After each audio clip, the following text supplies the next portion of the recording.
ነገ ለሚፈታ ጉዳይ ደም አትቃቡ። ዛሬ ይሁኝ በይ ነገ ደብቁኝ እንደሚያመጣ ወቁ። እናም ተጠንቀቁ። በአማራ ክልል ጦርነት ተቀስቅሶ የጦር ሜዳ ከሆነ 2 ዓመት ሊሞላው ቀናት ብቻ ይቀሩታል። በዚህ 2 ዓመት ውስጥ የታጠቁ ኃይሎች ወይም ፋኖዎች በጫካ የመከላከያ ሰራዊት በከተማ ሰፍረው ውጊያ ከጀመሩ ቆይተዋል። በዚህም ውጊያ በርካታ ታጣቂዎች ሞተዋል።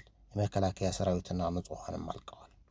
በቅርብ ጊዜ ወዲህ ደግሞ የክልሉ ሰላም በክልሉ ኃይል ማስጠበቅ በሚል ዓላማ በርካታ አርሶ አደሮች የቅጥረኛ ሚኒሻነት፣ አካባቢ ግል ታጣቂዎች ደግሞ በግዴታ ሰፈሩን ወይም አካባቢውን የመጠበቅ ዓላማ ተሰጥቷቸው የፋኖ ኃይሎችንና አካባቢዎችን የመጠበቅ በሚል ስምሪት እርስ በርሳቸው እንዲገዳደሉ ምሪቱ ሰጪ የሴራ ተግባር እየተከናወነባቸው ይገኛል።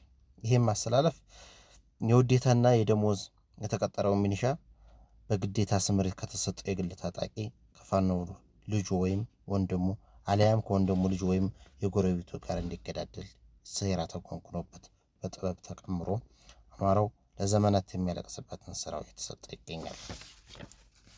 የሀገር ሽማግሌዎች ወይም የሃይማኖት አባቶች ይህን ድርጊት እያዩ ተው ሊሉ አልቻሉም።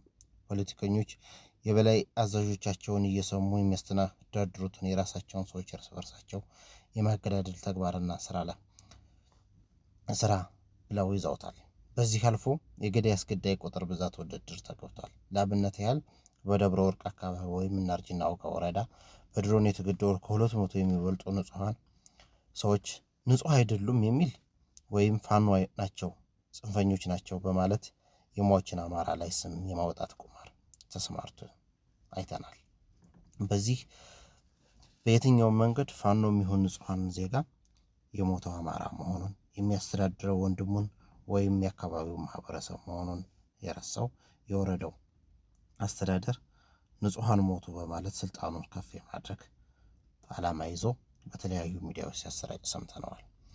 እንዲህ እርስ በርሳችን እየተገዳደልን ለዛሬ ሳይሆን ለነገ የሚሆን የዘመናት የሚሻገር የእርስ በርስ ልቂት የቤት ስራ ሲሰጡን ሚሊሻው ያስተውል፣ ፋኖ አማራጭ አይፈልግ፣ በመገፋፋትና በመገዳደል ደም እየተቀባን እንገኛለን። የሀገር ሽማግሌዎች ተው ማለት አቅቷቸዋል። ሃይማኖት አባቶች ተሰሚነታቸውን ተደማጭነታቸውን ተጠቅመው ይህን ችግር ለመፍታት አንድም ቀን እጃቸውን ሲያነሱ ታይተው አይታወቁም። ዛሬ ላይ ቆም ብለን ተኩሳት ጥይት ማረፊያዋን ሳይሆን መዘዟን ካላስተዋል ደም እየተቃባን መሆኑን እንወቅ። ተው ነገ በርቅ ለሚፈታ ጉዳይ እርስ በርሳችን አንተላለቅ የሚል እጁን የሚያወጣ አንድ ሰው አጥተናል። የአማራ ግፍ ግን አሁንም ይቀጥላል።